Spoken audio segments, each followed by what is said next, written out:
മരക്കാര് മുതലാളി നമ്മളെ ചതിച്ചു. കാശ് റെഡി ആയിട്ടില്ല. അയാള് വിചാരിച്ചെന്ന് തരാൻ പറ്റില്ലാത്രേ. അടുത്ത ആഴ്ച തരാന്നാ പറയുന്നത്. ഈശ്വരാ, ചതിച്ചോ? ഇനിയിപ്പൊ എന്താ ചെയ്യാ? ഹലോ, ചെക്കനാണല്ലേ? ഞാൻ പെണ്ണിന്റെ മുറച്ചെറുക്കനാ. പണ്ട് എനിക്ക് കെട്ടിച്ചേരാന്ന് പറഞ്ഞതാ. വലുതായി എന്നെ പറ്റിച്ചു. നല്ല പെണ്ണാ, പക്ഷെ എന്റെ അത്ര ബുദ്ധിയില്ല. നീ എടുത്തോ, പക്ഷെ ഇടയ്ക്ക് എന്തിനൊക്കെ മേടിച്ചു കൊടുക്കണട്ടാ. ഈ മണ്ടർ ഒന്ന് കുളവാക്കുമെന്നാ തോന്നേ. ആ സുധീത് എവിടെ പോയി കിടക്കാ? നീ ഒന്ന് പോയി വിളിച്ചേ. നേരത്തെ ഇങ്ങനെ തുലാവെള്ളത്തിന്റെ വെപ്രാളം കാണിക്കാണ്ട് മാലുവിന്റെ അടുത്ത് പോയിരിക്കുക. സുധി, ചെറുക്കനും പറഞ്ഞ് നിന്നെ കത്ത് മുറ്റത്ത് നിൽക്കുക. ആ, നീ അങ്ങോട്ടേക്ക് ചെല്ലേ.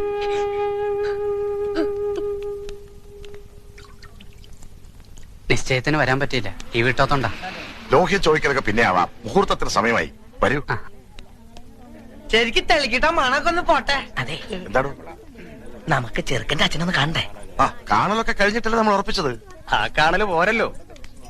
ഇതിനു മുമ്പ് നമുക്ക് ആ ചടങ്ങ് അങ്ങോട്ട് നടത്താം. ഏത് ചടങ്ങ്? സ്ത്രീധനപ്പണ എണ്ണി പെട്ടിയിലാക്കി തരുന്ന ചടങ്ങ് മറന്നുപോയോ? 2 ആഴ്ച മുമ്പ് തരാന്ന് പറഞ്ഞതല്ലേ? അപ്പ പറഞ്ഞു പെണ്ണ് കിട്ടുന്നതിന് മുമ്പ് പന്തലി തരാന്ന്. എടുക്കുക, കാശ് എടുക്കുക. എണ്ണി തീരുമ്പോഴേക്കും മുഹൂർത്താവും. അത് എണ്ണാനൊക്കെ നിന്നാ നേരെ ഏറെയാവും. കെട്ട് നടക്കട്ടെ. ആദ്യം പറഞ്ഞ സ്ത്രീധനപ്പണം വെക്കുക. അതുവരെ കെട്ടവിടെ നിൽക്കട്ടെ. താലി കെട്ടാൻ വരട്ടെ. പറഞ്ഞ പൈസ പൈ തീർത്ത് കിട്ടണം. ആര് പറഞ്ഞു തരില്ലാന്ന്? ഇത് തരാനും വാങ്ങാനും ഒക്കെ ഇരുത്താ മുഹൂർത്തം അങ്ങോട്ട് തെറ്റും. തെറ്റണേ അങ്ങോട്ട് തെറ്റട്ടെ. മുഹൂർത്തം ഇനി ഉണ്ടാവും.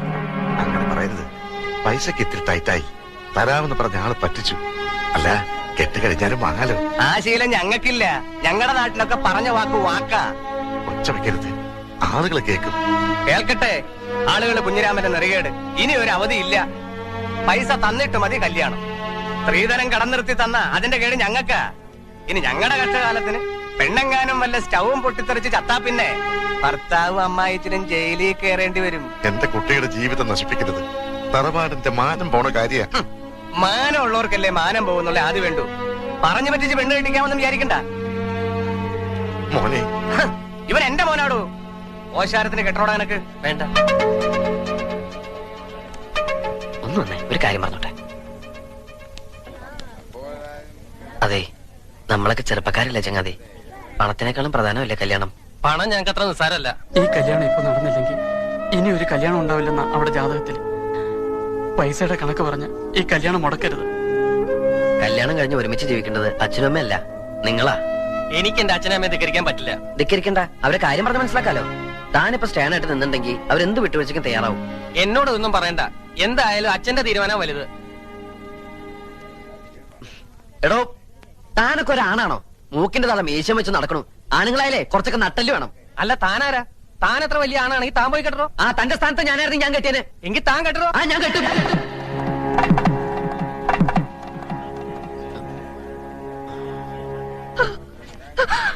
എന്റെ മോൾക്ക് മാനക്കേടുണ്ടാക്കരുത്. വസ്തു വെച്ചിട്ടെങ്കിലും 2 ദിവസത്തിനകം ഞാൻ അവിടെ കാശെത്തിച്ചോളാം. ഞാൻ നിങ്ങളുടെ കാല് പിടിക്കാം. കണ്ണീര് കാണിച്ച് മോളെ ചെലവാക്കാൻ നോക്കാം.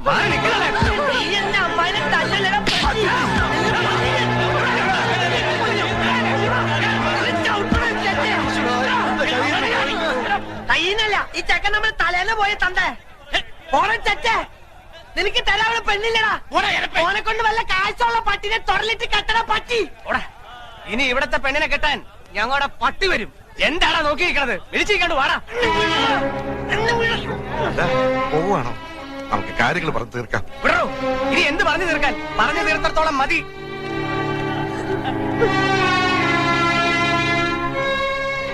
എല്ലാം നശിപ്പിച്ചല്ലോടാ നീ. മാലൂരിന്റെ കല്യാണം മുടക്കിയില്ലേ? പോയി മാപ്പ് പറഞ്ഞവരെ വിളിച്ചോണ്ട് വാടാ. എന്റെ പട്ടി പോവാ കോണ്ടനെ വിളിക്കാൻ. കണ്ടാര് പള്ളികൾക്ക് കെട്ടിച്ചോടക്കോടെ പെണ്ണില്ല. അവൾക്ക് ഇതിൽ നല്ല ചെക്കനെ കിട്ടൂടാ. എന്നാ പോയി വിളിച്ചോണ്ട് വാടാ രാജകുമാരനെ. കൊണ്ടുവരും, ഞാൻ കൊണ്ടുവരും.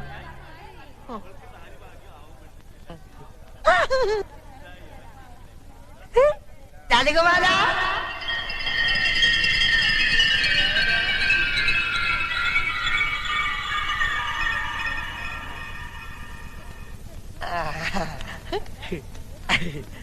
കുട്ടാട്ട കേട്ടും മാലൂല. കുട്ടാട്ടനാ മാലൂന്റെ രാജകുമാരൻ. വേണ്ട വേണ്ട, നമുക്ക് കെട്ടാം. എന്തായി കാണിക്കണേ? ഞാൻ എങ്ങനെയാ? കുട്ടേൻ നല്ല പറഞ്ഞ മാലിനെ കെട്ടാന്ന്.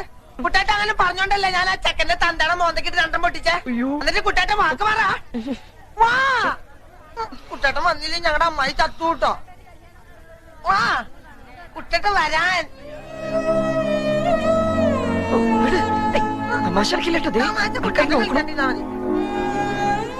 കൂട്ടുകാരന്റെയും അവന്റെ തറവാടിന്റെയും മാനവും ഒരു പെൺകുട്ടിയുടെ ജീവിതം ഇപ്പൊ നിന്റെ കയ്യില.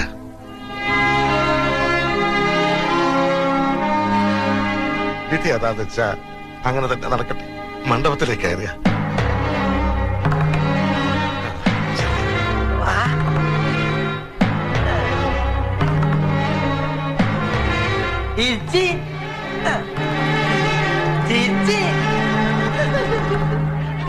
ചക്കര തരുന്ന ചക്കര തരും. ഒന്ന് ഇറങ്ങി നിക്കടാ അങ്ങോട്ട്. കല്യാണം എന്നുണ്ടാവില്ല കേട്ടോ. കേട്ട് ഞാൻ ഒന്നിങ്ങി വന്നേ. എന്താ നിങ്ങൾ എന്തായി കാട്ടണേ? മിണ്ടി പോകരുത്. കാരണവന്മാർ ചെയ്തു വെച്ച സുഹൃതം അതാ മന്ദബുദ്ധിക്ക് ഇപ്പിക്കിന്റെ ബുദ്ധി നോക്കിയത്. ആ ഓമനക്കുട്ടന് ബോധോദയം വരുന്നതിന് മുമ്പ് കാര്യങ്ങൾ നടക്കട്ടെ. ആ മുഹൂർത്തായി പെണ്ണിനെ ഇറക്കുക, മേളം തുടങ്ങിക്കോട്ടെ.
എഞ്ചിൻ ഓഫ് ചെയ്തോ, എഞ്ചിൻ ഓഫ് ചെയ്തോ.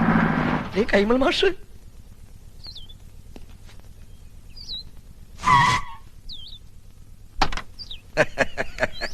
നമസ്കാരം. കൈമൾ മാഷല്ലേ? മാഷെ ഞാൻ അറിയും. കൈമൾ മാഷ് തന്നെ. പക്ഷെ മാഷ ഞാൻ അറിയില്ലോ. അറിയാൻ വഴിയില്ല. അത്രക്ക് അറിയപ്പെടുന്ന ആളൊന്നുമല്ല ഞാൻ. പക്ഷെ ഇനി അറിയും. അറിഞ്ഞാ പിന്നെ മറക്കേയില്ല. ഈ ചുറ്റുവട്ടത്ത് ഇങ്ങനൊരു കല്യാണം നടന്ന അറിവില്ല. വഴിതെറ്റി വന്നാ? വഴിയൊന്നും തെറ്റിയിട്ടില്ല. നേർവഴിക്ക് തന്നെയാ വന്നത്. പുളിക്കത്തറവാട്ടിലാ കല്യാണം നടന്നത്. ആഹാ, എത്തിയോ വാനരന്മാര്? എന്റെ ജാമ്യത്തിലാ നമ്പീശൻ ഓമനക്കുട്ടനെ കല്യാണം കൂടാൻ വിട്ടത്. എവിടെ അവൻ? കാറിന്റെ മുൻസീറ്റിലുണ്ട്. ഞാനിവിടെ ഉണ്ട്. നീ എന്താടാ ഇവിടെ ഇരിക്കണേ? മാഷെ, ഒരു പ്രത്യേക സാഹചര്യത്തിൽ എനിക്ക് ഈ പെൺകുട്ടിയെ കല്യാണം കഴിക്കേണ്ടി വന്നു. എന്റെ ഗുരുവായൂരപ്പ ചതിച്ചുവോ? ചതിച്ചത് ഗുരുവായൂരപ്പനല്ല, മറ്റേ ചെറുക്കന്റെ വീട്ടുകാരാ. അപ്പോഴാ ദൈവദൂതനെ പോലെ ഓമനക്കുട്ടനെത്തിയത്. ദൈവദൂതനല്ലോ, ഇവനെന്റെ യമദൂതനാണ്. എന്റെ കാഞ്ഞിരക്കാട്ട് ഭഗവതി, ഞാനിനി എവിടെ പോയി വിളിക്കാം? മാഷേ, എന്റെ കൈവിടരുത്. ഇപ്പൊ എന്റെ കൈ വിടുക. ഇനി നീയായി നിന്റെ പാടായി പൊയ്ക്കോളൂ. അയ്യോ, അങ്ങനെ പറയരുത്. എനിക്ക് മാഷ് മാത്രമേ ഉള്ളൂ. ഞാൻ നിന്റെ അച്ഛനോട് എന്ത് സമാധാനം പറയും? പൊയ്ക്കോളൂ. ജീവൻ വേണമെങ്കിൽ ഈ പെൺകുട്ടിയെ വിളിച്ചോണ്ട് വന്ന കാലത്തന്നെ തിരിച്ചു പൊയ്ക്കോളൂ. എനിക്ക് ഇങ്ങനെയൊക്കെ പറ്റിപ്പോയി ഞാൻ കാല് പിടിക്കാം. എന്നിട്ട് കാല് പിടിച്ച് വലിച്ചു കയറുക ഭീമനെ പോലെ. ഞാൻ നിന്റെ ഗുരുവല്ലേ, ഗുരുദക്ഷിണ ചോദിക്കുകയാണെന്ന് കൂട്ടിക്കോളൂ. നീ ദേവീത് തിരിച്ചു പോവോ? അതെങ്ങനെ പോകാനാ? അച്ഛനും അമ്മയും എവിടെ വെച്ചാ വിളിക്ക്. അരിയും പൂവെറിഞ്ഞ് മുഹൂർത്തം കഴിയുന്നതിന് മുമ്പ് പെണ്ണിനെ അകത്തേക്ക് കേട്ടാ പറയും. ഒന്ന് ഇറങ്ങി പോണോ? അരിയും പൂവും കൊണ്ടല്ല നമ്പീശൻ തന്നെ എറിയാൻ പോണത്. അയ്യോ അച്ഛൻ, അയ്യോ, ഇനിയുള്ള എന്റെ ജീവിതം മാഷിന്റെ മിടുക്ക് പോലെ ഇരിക്കും. ഇതാണോ അച്ഛൻ? അല്ല, നീ എവിടെ പോവാ? മൂത്രമൊഴിച്ചിട്ട് വരാം. വേഗം വാ, എനിക്ക് പോണം. ഇനിയിപ്പോ എന്താ ചെയ്യാ? നമസ്കാരം. നമസ്കാരം. ആരൊക്കെ വിരുന്നുകാര്?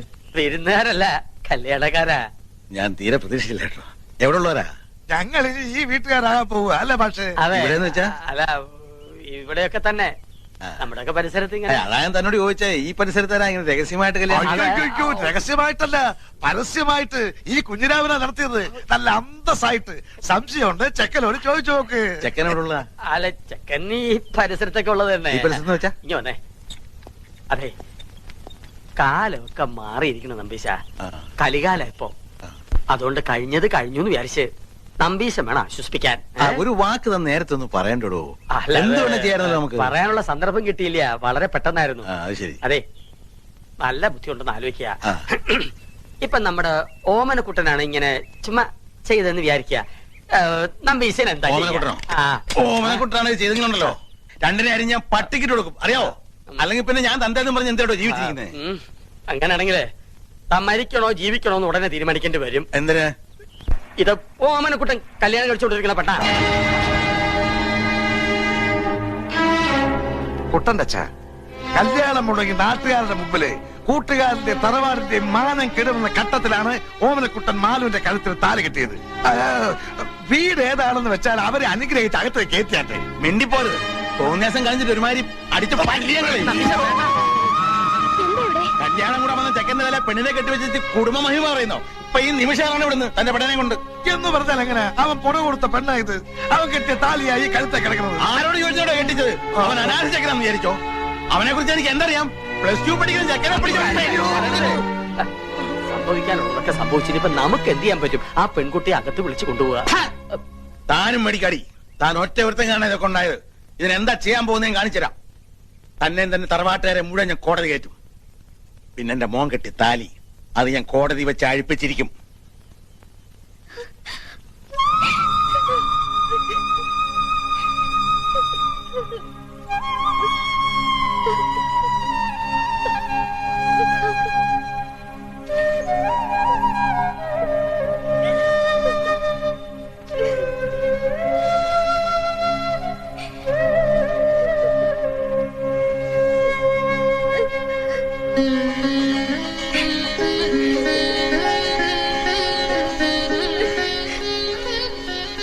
ശരിയോ തെറ്റോ എന്ന് എനിക്കറിയില്ല. പക്ഷേ അവളുടെ കഴുത്തി കിടക്കുന്നത് നമ്മുടെ മോൻ കെട്ടിയ താലിയ. അത് കെട്ടിയത്ര എളുപ്പത്തില് പറിച്ചറിയാൻ പറ്റില്ല.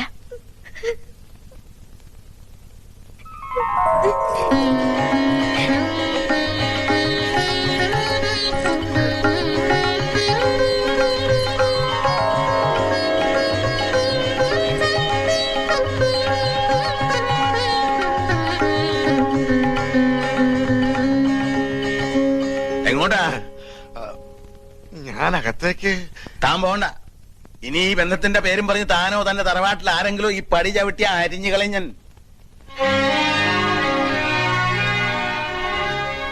വിഷമിക്കണ്ട. എനിക്ക് സന്തോഷായ മാഷെ. കുറച്ച് മനപ്രയാസം ഉണ്ടായെങ്കിലും അവക്ക് ഭാഗ്യം ഉണ്ടായല്ലോ. മതി. എനിക്ക് എന്നാണാവോ ഇങ്ങനൊരു ഭാഗ്യം ഉണ്ടാവുക?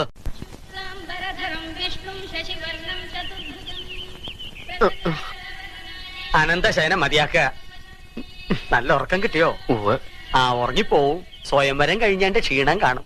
ഇന്നലെ ഞങ്ങൾ നിന്നെ എവിടൊക്കെ അന്വേഷിച്ചെന്നറിയോ? നീ വല്ല കടുകയും ചെയ്യുമോ എന്നായിരുന്നു അമ്മയുടെ പേടി. നീ അത്ര ശുദ്ധനല്ലാത്തോണ്ട് എനിക്കാ പേടിയില്ലായിരുന്നു. ശവത്തെ കുത്തരുത്. അപ്പൊ താൻ ആരാണെന്ന് സ്വയം ഒരു ബോധം ഉണ്ടല്ലോ. നന്നായി. നീ കല്യാണത്തിന് പോണോന്ന് പറഞ്ഞപ്പോ അത് നിന്റെ കല്യാണത്തിനാണെന്ന് ഞാൻ സ്വപ്നത്തിൽ കരുതില്ല. ഞാൻ പറഞ്ഞല്ലോ ഒരു അബദ്ധം.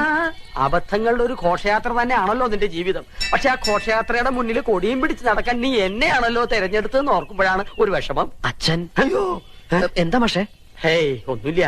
വെട്ടുപോത്ത് വെട്ടാൻ മരണോന്ന് പറയുമ്പോ ആരാടോ ഞെട്ടാത്തത്? അച്ഛൻ എന്ത് പറഞ്ഞു? എടാ ശിവശിവാ, അദ്ദേഹം ഉപയോഗിച്ച വാക്കുകളൊന്നും നിന്റെ മുഖത്ത് നോക്കി പറയാൻ ഒരു ഗുരുനാഥൻ എന്ന നിലയ്ക്ക് എനിക്ക് വിഷമമുണ്ട്. അത്രയ്ക്ക് വിളയച്ച. അവളെ കുട്ടി. അവൾക്ക് കുട്ടിയുണ്ടോ? അതല്ല, അവള് നിന്റെ ഭാര്യയല്ലേ? അവിടെ തന്നെ ഉണ്ട്. അവളെ വീട്ടിൽ കയറ്റിയോ? ആ, തന്റെ അമ്മയും പെങ്ങളും നിലവിളക്കും ആരതിയും ഒക്കെ ആയിട്ട് അകത്തേക്ക് കയറ്റി. പെൺകുട്ടി വലത് കാലെടുത്ത് വെച്ച് അകത്തേക്ക് കയറുകയും ചെയ്തു. മാഷെ, എനിക്കൊന്ന് വീട്ടിൽ പോണെന്നുണ്ടായിരുന്നു. അതിന് താൻ പട്ടാളത്തിലൊന്നും അല്ലല്ലോ. ലീവ് എടുത്ത് പെട്ടിയും കിടക്കോട്ട് വീട്ടിലോട്ട് കയറാൻ നേരെ വീട്ടിലേക്ക് പോവുക. അതല്ല മാഷെ, മാഷും കൂടി വന്നാ എനിക്കൊരു താങ്ങിന്. താങ്ങിനിപ്പോ ഈ 10 കയ്യിലിരിക്കട്ടെ. കൂട്ട് വേണോ അത്രേ? ഞാൻ ഒരു കാര്യം ചോദിക്കട്ടെ. ഞാൻ നിന്റെ മാഷാണോ അതോ നീ എന്റെ കാലനാണോ? എന്തായാലും ബലം ഒന്ന് തന്നെയല്ലേ. ഒന്ന് വെറുതെ ഇടോ.